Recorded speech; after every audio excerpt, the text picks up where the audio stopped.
உலகெங்கும் உள்ள ரெட்ரோ ஆன்மீகம் நேயர்களுக்கு வணக்கம். நான் உங்க வித்யா கார்த்திக். ஒவ்வொரு மாதமும் எனக்கு யூனிக்கா, ஸ்பெசிஃபிக்கா, எக்ஸ்க்ளூசிவா மாத பலன்கள் பார்த்துட்டே வரோம் இல்லையா? அந்த வகையில இப்ப நம்ம பார்க்கக்கூடிய மாதம் என்னவென்றால், அப்படியே குரு பெயர்ச்சி வந்தனால மோஸ்ட் பவர்ஃபுல்லான மாதமான ஜூன் மாத பலன்கள். கொஞ்சம் டிலே ஆயிடுச்சு இந்த தடவ இல்ல.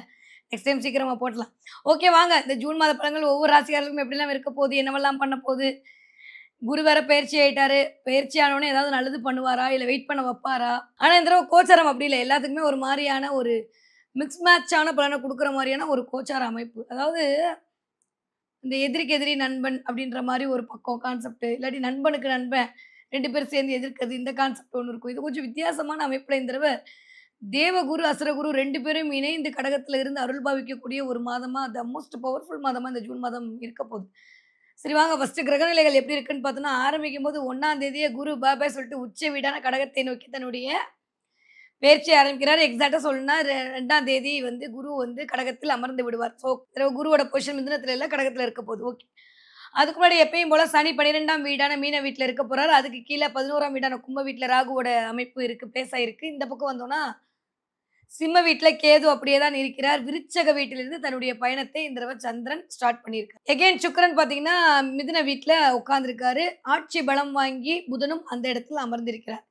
செவ்வாய் தன்னுடைய ஆட்சி வீடான மேஷ வீட்ல பலம் பொருந்தி அமர்ந்திருக்கிறார். சூரியன் வைகாசி மாதம் என்று சொல்லக்கூடிய ரிஷப மாதத்தில் சூரியன் தன்னுடைய சஞ்சாரத்தை இருப்பை வைத்திருக்கிறார். இந்த மாதிரியான ஒரு அமைப்பு மாதம் ஆரம்பிக்கும்போது இருக்கு. ஓகே. இதுக்குள்ள என்ன பெயர்ச்சி ஆகப்போகுது அப்படின்னு பார்த்தீங்கன்னா, 15ஆம் தேதிக்கு அப்புறம் சூரியன் என்ன பண்ண போறார் ரிஷபத்திலிருந்து மிதுனத்துக்கு தன்னுடைய பயணத்தை நோக்கி நகரப் போகிறார். ஓகே. சரி வாங்க பார்க்கலாம். ஒவ்வொரு ராசிக்காரர்களுக்கும் இந்த ஜூன் மாதம் எப்படியெல்லாம் இருக்க போகுது, கிரகங்கள் என்னவெல்லாம் பண்ண போறாங்கன்னு பார்த்தா விடாமுயற்சியால் விஸ்வரூபம் எடுக்க காத்துக் கொண்டிருக்கும் என் மனதிற்கு பிடித்த மேஷ ராசிக்காரர்களுக்கு எப்படி இருக்க போகுது அப்படின்னு பார்த்தீங்கன்னா, வாவ் ஃபென்டாஸ்டிக்கா இருக்க போகுது. ராசிநாதன் ஆட்சி பலம் வாங்கி உட்கார்ந்திருக்கு. அதுவே சூப்பர். 20ஆம் தேதி வரைக்கும் பிரச்சனை இல்ல பாஸ். செம்ம. ஆனா 20ஆம் தேதிக்கு அப்புறம் இன்னும் சூப்பர். ஏன்னா, ராசிநாதன் போய் 2ஆம் வீட்டில் அமரப் போகிறார். இந்த இடத்துல கொஞ்சம் டெக்னிக்கலா பேசுவோம் இந்த தடவ. ஒவ்வொருத்தவங்களுக்கும் ஒவ்வொருத்தவங்க பகை, ஒவ்வொருத்தவங்களுக்கும் ஒவ்வொருத்தவங்க நண்பன், ஒவ்வொரு எதிரி என்ற மாரி கிரகத்துக்குள்ளே இருக்கக்கூடிய அமைப்புலாம் இருக்கு. நம்ம ஆல்ரெடி நான் சொல்லியிருக்கேன். இந்த சுக்கிரன் டீம் எல்லாமே இந்த செவ்வாய் டீமுக்கு கொஞ்சம் அப்படிதான் இருக்கும். ஆனா, ஜாதக ரீதியாக பார்த்தோம்னா, சுக்கிரனும், செவ்வாயும் ஒரே மாரியான சமம் அப்படின்ற பலன்ல இருக்கும். அப்ப என்னாதான் ரிஷப வீட்டுக்கு செவ்வாய் போனாலுமே, அங்கு சமநிலையில் இருப்பார். ஏனென்றால் அவருடைய பார்வையின் மூலமாக அவருடைய இன்னொரு வீடான விருச்சகத்திற்கு தன்னுடைய பார்வையை குடுத்துக் கொண்டிருப்பார். ஸோ அந்த வகையில பார்க்கும்போது தன்னுடைய இன்னொரு வீட்டுக்கு பலத்தை செவ்வாய் இந்த தடவ குடுக்கும்போது சமம் அப்படின்ற அமைப்புல இருப்பார். 2ஆம் வீட்டு அதிபதியான மிஸ்டர் சுக்கிரன் 4ஆம் வீட்ல போய் 8ஆம் தேதிக்கு மேல சஞ்சாரம் பண்ண போறாரு. அதுவே வேற லெவல் டிரான்ஸ்ஃபர்மேஷன். நீங்க யாருன்னு 4 பேருக்கு ப்ரூவ் பண்ண வேண்டிய கட்டாயத்திற்குள் இருக்க போறீங்க. நெறையா உங்க உடைமை சார்ந்து, பொருள் சார்ந்து, இயக்கம் சார்ந்து, கல்வி சார்ந்த சில நிகழ்வுகள் மேஷ ராசிக்காரர்களுக்கு இந்த 8ஆம் தேதிக்கு மேல நிலைப்பாடு இருக்க போது. ஏன்னா, அங்க ஆல்ரெடி குரு வேற இருக்காரு. அவரு தான் 9க்கும் 12க்கும் உடையப்பட்டவரா இருக்காரு. அவரு போய் ஆல்ரெடி 4ஆம் இடத்துல உட்கார்ந்து வித்யாஸ்தானத்தை இயக்குறாரு.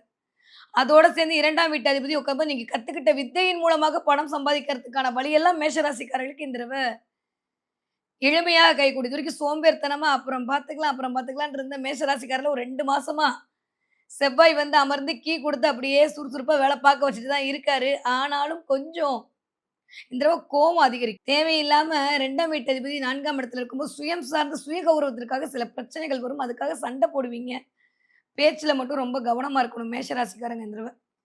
தொட்டதுக்கெல்லாம் கோவம் வருது. செவ்வாயே கோவக்காரங்க தான். அதுவும் 2ஆம் இடத்துல போய் உட்கார்ந்திருக்கும்போது, வாய் தான் 2ஆம் இடம் இல்லையா? தேவையில்லாத பேச்சின் மூலமாக சில தேவையில்லாத வம்பு வழக்குகளை உருவாக்கி கூட கொள்ளக்கூடிய காலம் மேஷத்துக்கு ஆஃப்டர் 15க்கு மேல கட்டாயமா இருக்கு. ஏன்னா சூரியன் வேற உட்கார்ந்திருக்காரு. 5ஆம் வீட்டு அதிபதி வேற அங்க உட்கார்ந்திருக்காரு. யாராவது பிசினஸ் பண்ற மேஷ ராசிக்காரங்களா இருந்தா கொஞ்சம் வாய மூடிட்டு இருக்கிறது உங்களுக்கும் நல்லது, மத்தவங்களுக்கும் நல்லது.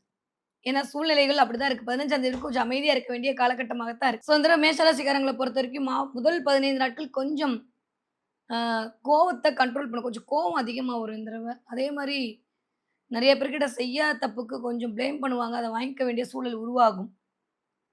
சின்ன சின்ன டிலேகள் ஃபேஸ் பண்ற மாரியான சினாரியோ கிரியேட் ஆகும். டிபெண்ட்ஸ் அப்பான் நம்மளுடைய சனியோடைய பொசிஷன பொறுத்து கொஞ்சம் விரய செலவுகள் வருவதற்கான வாய்ப்புமே இருக்கு.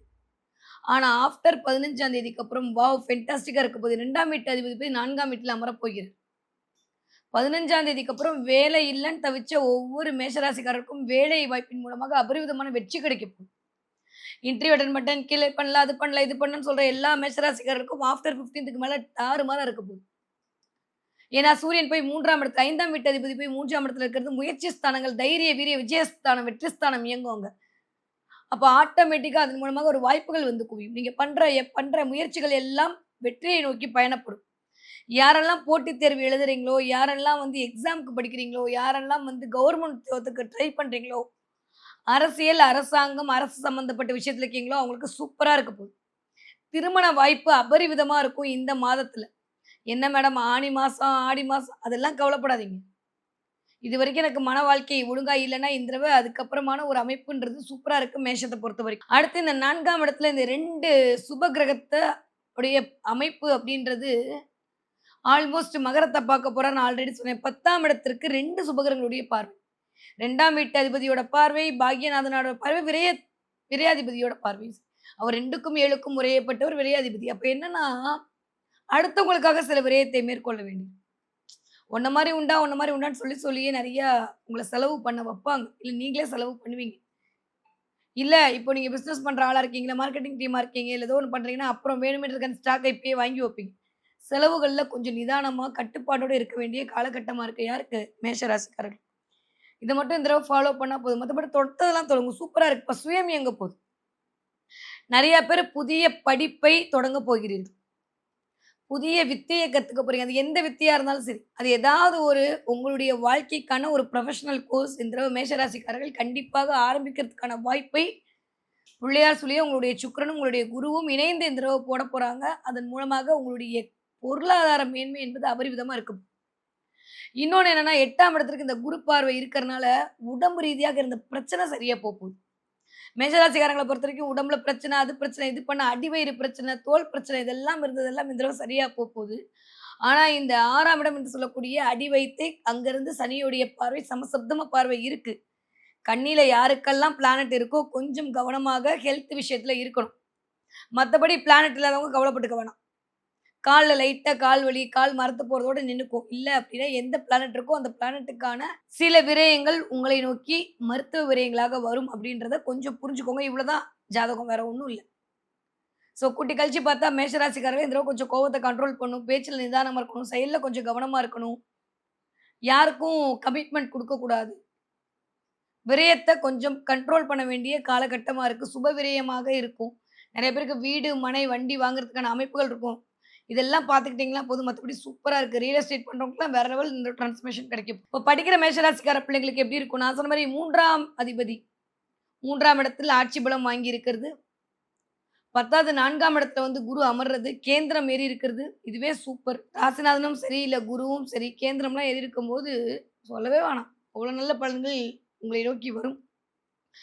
10க்கு 2ஆம் வீட்டு அதிபதியும் போய் அவருடைய 3ஆம் வீட்ல பாகவத் பாவத்துல அமர்ந்திருக்கிறதெல்லாம் வந்து ஒரு மிகச்சரியான ராஜயோகத்த குடுக்கும் படிக்கிற பிள்ளைங்களுக்கு. ஆரம்பிக்கும்போதே இந்த தடவ ஏதாவது நம்ம ஜெயிச்சிரணுன்ற ஒரு வெறியோட தான் ஜூன் மாதத்த பள்ளிக்கூடத்துல கால எடுத்து வைக்குங்க பிள்ளைங்க. மோட்டிவேஷன் இந்த கோரா இருக்கும். உள்ளுக்குள்ளேயே உங்களுக்கான சுயம் இயங்க போதுனால சுய மோட்டிவேஷன் அதிகமா இருக்கும். யாருமே தேவையில்ல. இந்த தடவ நெறைய மோட்டிவேஷன் பாட்டுலாம் கேட்டு நெறைய பேர் இந்த தடவ உடல் வலிமையின் மூலமாக சில விஷயங்கள் மேற்கொள்வீர்கள். 20 வயதிலிருந்து 40 இருக்கக்கூடிய மேஷ ராசிக்காரர்களுக்கு திருமணம் கைகூடும். காதல் வைபவம் நடக்கும். குழந்தை இல்லாதவங்களுக்கு குழந்தை பிறப்பதற்கான வாய்ப்புகள் கிடைக்கும். சண்டை போட்டே இருந்த வீட்ல சமாதான கொடி பறக்கும். வேலை சார்ந்த நெறைய முக்கிய முடிவுகள் எடுப்பீங்க. இருக்கிற வேலைய விட்டு எக்ஸ்ட்ரா இன்கம் பண்றதுக்கு என்னலாம் பண்றதுன்ற மாரி மேஷத்துடைய வளர்ச்சி என்பது ஒரு அபரிவிதமா இருக்க போது. ஓகே. 40 வயதிலிருந்து 60 இருக்கக்கூடிய மேஷ ராசிக்காரர்களுக்கு இந்த தடவ கொஞ்சம் ஆரோக்கியத்துல கவனமா இருக்கணும். குடுக்கக்கூடிய கமிட்மெண்ட்ல கவனமா இருக்கணும். நெறைய ஆப்பர்ச்சுனிட்டி இருக்கும். எத தேடுறது, எத விடுறதுன்னு தெரியாத மாரி பறந்துபட்ட இந்த வாய்ப்புகள்ல உங்களுக்கான சரியான வாய்ப்பை தேர்வு செய்தல் என்பதே ஒரு டாஸ்க் தான் இந்த தடவ. அத மட்டும் பண்ணிட்டீங்க அப்டின்னா, விஸ்வரூப வெற்றி தான். 60 தாண்டிய மேஷ ராசிக்காரர்களுக்கு இதுவரைக்கும் இருந்த நோயுடைய அமைப்பு குறையும். நெறைய பேர் புதிய மருத்துவரை மாத்துவீங்க. அதன் மூலமாக ஒரு நல்ல ஆரோக்கிய மேன்மை மேம்படும். கூட்டி கழிச்சு பார்த்தா மேஷ ராசிக்காரர்களுக்கு இந்த தடவ வளர்ச்சி பாதையை நோக்கிய ஒரு வளமான வாழ்வியல் அமைவதற்கான காரணியாக இந்த மாதம் இனிதே மலர காத்திருக்கிறது. ஓகே. இந்த தடவ என்ன தெய்வத்தை வழிபாடு பண்ணலாம் அப்படின்னு பார்த்தீங்கன்னா, மேஷ ராசிக்காரர்களுக்கு அம்பிகை வழிபாடு அல்டிமேட்டா இருக்கும். தலையில் பிரேசூடி அம்பிகை ராஜராஜேஸ்வரி மாரி, லலிதாம்பிகை மாரிலாம் அம்பிகையை நீங்க வழிபாடு செய்ய செய்ய மேஷ ராசிக்காரர்களுக்கு மேன்மை பொருந்திய அமைப்பாக லட்சுமி கடாட்சம் வரக்கூடிய அமைப்பாக கண்டிப்பாக மலரும். அதே மாரி வெள்ளிக்கிழமை முடிஞ்சா மகாலட்சுமி வழிபாடு பண்ணுங்க. அதுலயும் ஒரு கல்கண்டு போட்டு வழிபாடு பண்ணீங்கன்னா, இந்த தடவ பண விஷயத்துல இருக்கக்கூடிய விரயங்கள் நிவர்த்தி செய்யப்படும். மேஷராசிக்காரங்க இந்த தடவ என்ன பார்ப்பீங்க அப்டின்னா, நெறைய மேஷராசிக்காரங்க யானை பார்ப்பீங்க. யானைகிட்ட ஆசீர்வாதம் வாங்குவீங்க. வாங்குனீங்கன்னா சொல்லுங்க. 2 குரு ஒரே இடத்துல உட்கார்ந்துருக்காங்க. வேற லெவல் டிரான்ஸ்ஃபர்மேஷன் எனக்கு தெரிஞ்சு மேஷத்துக்கு. யானை பார்க்கறது, யானைட்ட ஆசீர்வாதம் வாங்குறது, யானையோட இமேஜ் பார்க்கறது, இதெல்லாம் மேஷராசிக்காரர்களுக்கு நடக்கும் பட்டா சொல்லவே வேணாம். பெருமிதிக்கு இறைவனாய் வாழ்வதற்கான அமைப்பே பிரபஞ்சம் உங்களுக்கு உருவாவதற்கான சமிக்கைகளாக இத காட்டும். அதே மாரி இந்த தடவ நெறைய 11 நம்பர், 555 நம்பர் மேஷராசிக்காரங்க கண்ல படும். பட்டுச்சுன்னா எனக்கு கமெண்ட்ல சொல்லுங்க. சரியா?